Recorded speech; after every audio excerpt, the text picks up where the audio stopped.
And I worked in TV for 5 years in LA. And then I came back. Okay. And then not too long after being back, I was like,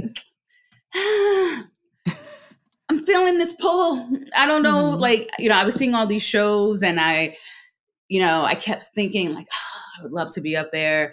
And this was in 2008. So this was like the financial crisis. So I had friends who were lawyers. Yeah, I had friends that were lawyers who got laid off. People that had like those quote unquote secure jobs.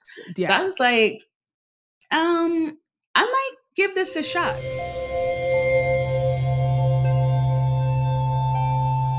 Part of the Boundless Audio Podcast Network.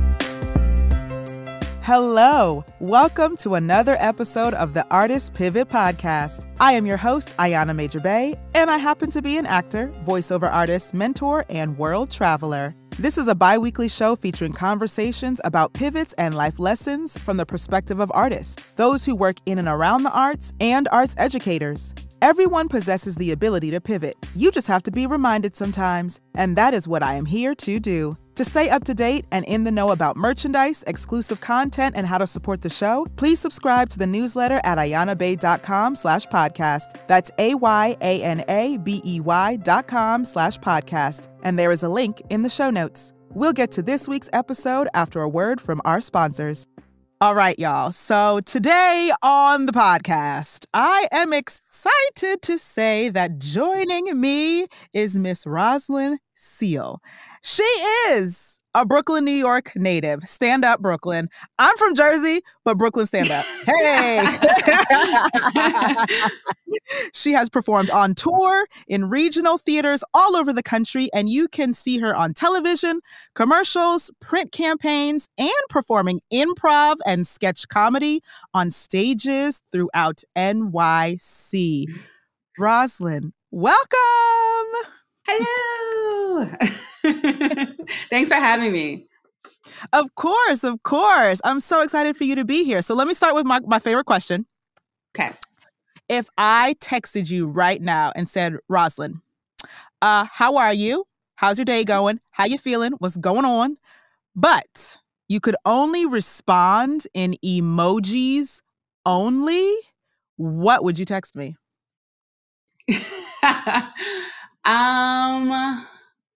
It could be a series of emojis? Oh, yes. It could be a whole soliloquy of emojis. Okay. It would be a heart, a smiley face, probably a laughing so much I'm crying. Yeah, those are pretty good. Yeah. Okay. Yes. Okay. I love that. Thank you. Thank you so much for your imaginary text. I appreciate it. I appreciate it. That's my favorite question because people are like, what? I'm like, yes, I would like you to text me your imaginary emojis. So thank you. And y'all, I've known Roslyn for a while now. Like,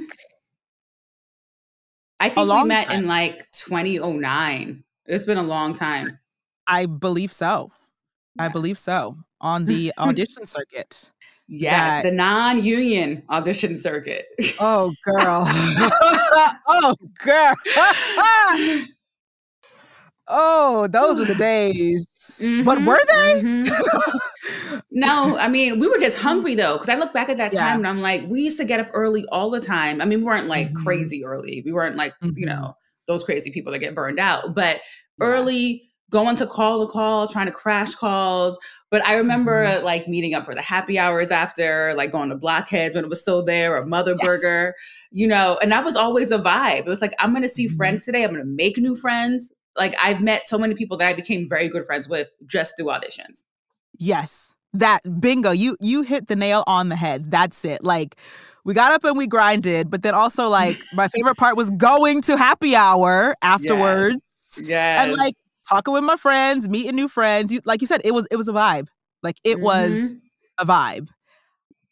I'm glad I did it then. I don't know if, here's the thing, because of the pandemic, I think it's a different situation now. So I can't even say I would do it again because it's a completely different like just literal situation now. Like everything is a self-tape. Yep. And like, we're also older. We were in our 20s. I'm not doing that again in my 30s. I'm not doing that. Mm-mm. Yeah. No, I mean, at this point, I barely even go to EPAs.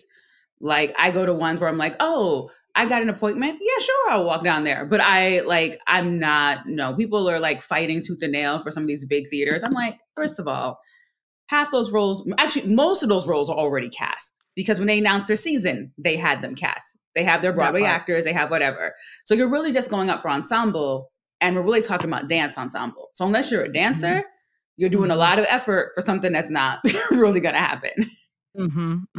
Yes. And we'll get into that. Because that's part of your pivot as well.